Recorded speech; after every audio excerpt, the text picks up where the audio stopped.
Hey, what's up, guys? This is your a little bit late, better late than never commissioner for the 2021 Beeros Drive Fantasy Football League. Welcome to the first video. I know it's only a day before the league or the NFL actually starts, but just getting this out a little later. You know, I'm going to do my best to put a video out every week, so we'll get this straightened out. Let's get right into it.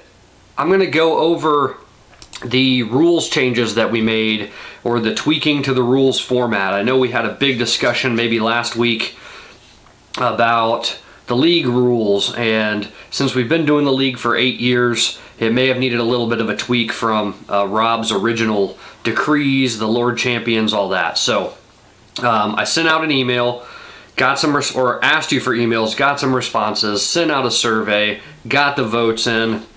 So we're going to iron out exactly what is going on with that. So like I said, Lord Champion, you'll still be, Ross currently is the Lord Champion, so we'll continue to call someone who wins the league the Lord Champion. Do that just out of respect. You know how it goes.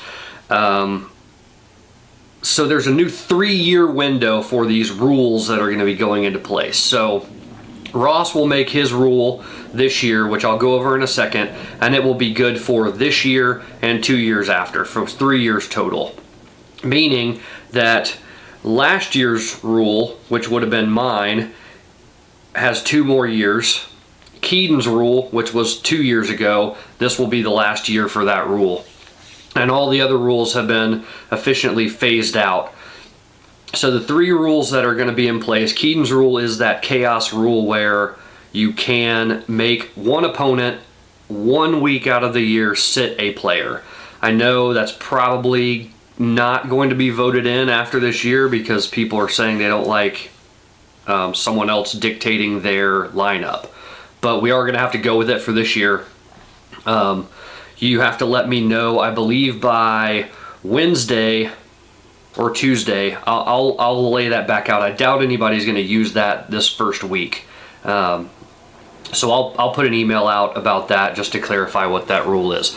My rule that's still in effect is the highest scoring team of the week gets to rename and re-logo the lowest scoring team of the week.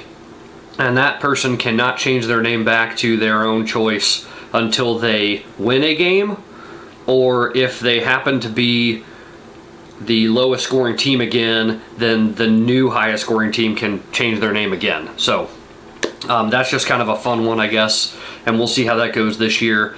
And then Ross's rule, after a long time of discussion between him and I, he's going to make sort of a prop bet rule for the league.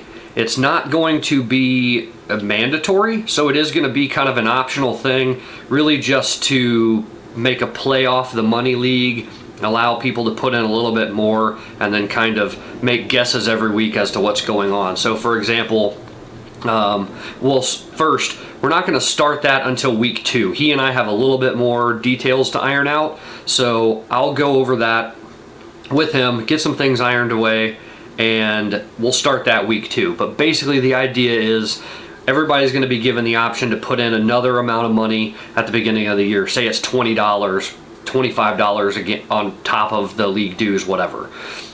And every week, Ross and maybe myself, maybe we'll ask for some input, is going to come up with one category for everybody who's participating to make a guess on. So it might be, what is the highest scoring team of the week score going to be? And if that's the thing, then everybody who participated is going to submit their guess to me, and at the end of Monday's game, whoever's the closest, and we'll determine, we'll lay all that out so it makes sense, we'll get a portion of that pot that was set away at the beginning. So we're just going to do it as one lump sum at the beginning of the thing instead of week by week. Maybe we'll tweak that at some point, but that's kind of the gist of it. So look for that. It's going to start week 2. I'm definitely going to participate because I think that'd be fun. So yeah, let's talk about the other rules that have phased out that did get a vote. So we said, or I said that any kind of a majority on these, we're going to vote when a rule gets phased out And if we vote 6 out of 10 to keep it, we're going to keep that rule as a permanent rule. And if we don't get that vote, then it will be phased out completely. If somebody really liked a rule, then, you know, maybe they can try it again if they win. But for now, that's the way it's going to go. So, responses from the survey I've got right here in front of me. Buffalo, the original rule looks like it was exactly, well, we got 9 responses, which I was kind of surprised by, actually. And I didn't vote on this, so mine is going to be on here. That was a 6 to 10 vote to keep. So the Buffalo rule will always be in effect. The Lord Champion has the ability to give out a drink whenever. I know it's probably not going to happen that often. It'll be one of the least used rules in the thing, but just keep it in mind. If we're ever on a draft call, if we're ever in person, just know that Ross, at least Ross for right now, can hand out drinks to whoever he wants. The draft challenge is a 9-1 keep. So we will still have some kind of a draft challenge. So like I said, if kept, there will be a little bit of clarification to follow. We will clarify exactly what that means. Some people thinking maybe there's a little too much input into some of these draft challenges. It is going to stay, we're going to make it as random as possible, but just a little bit more fun than just me clicking a button and saying ESPN pick the draft order. I think that'll be more enjoyable for everybody. We did get 100% to keep the money league, so that's good. And then it was without my vote, it was 6-3 kill on the draft challenge participation penalty. So that makes sense. We kind of had an open discussion about that too, and said that we thought that one was going to go away. So right now, you won't be penalized for missing whatever draft challenge. I think mostly because the draft challenge is going to be kind of a random thing. We are going to come up with some kind of a rule to keep participation levels high. I already did kind of put that out in terms of the league dues, if you remember that email that got sent out through the ESPN app. So right now, Buffalo's in, a draft challenge, some kind of a random way to determine draft order is in, the money league is in, the participation penalty for the draft challenge is out.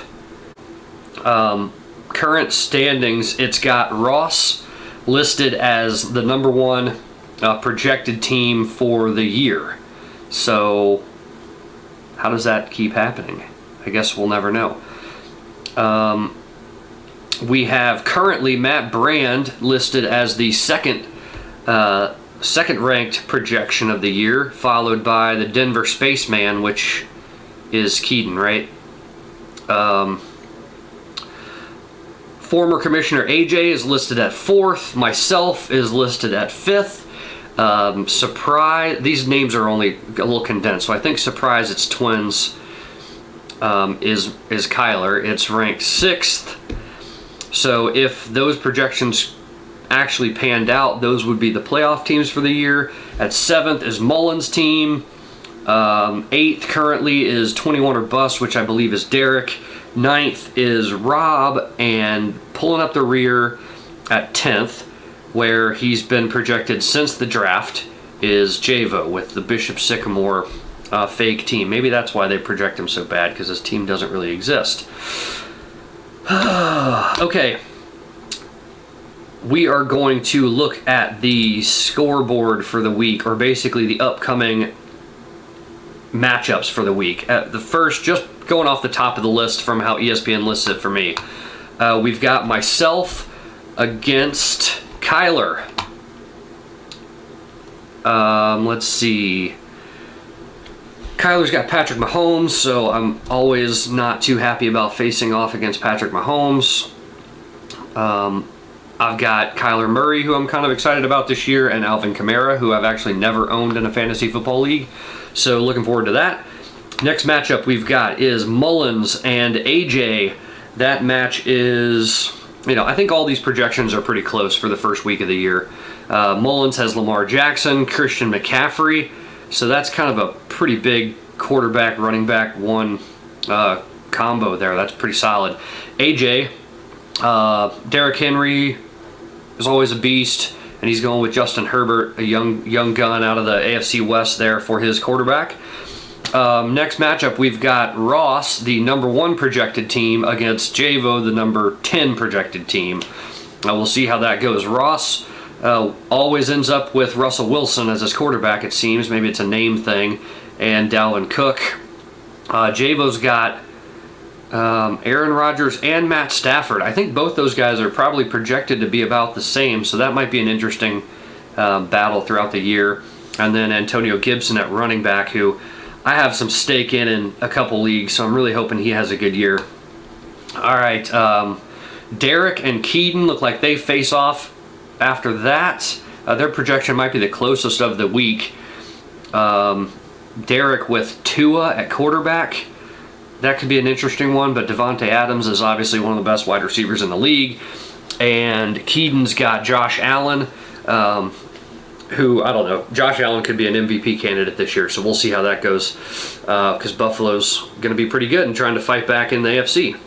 Last matchup listed here is Rob and Matt Brand.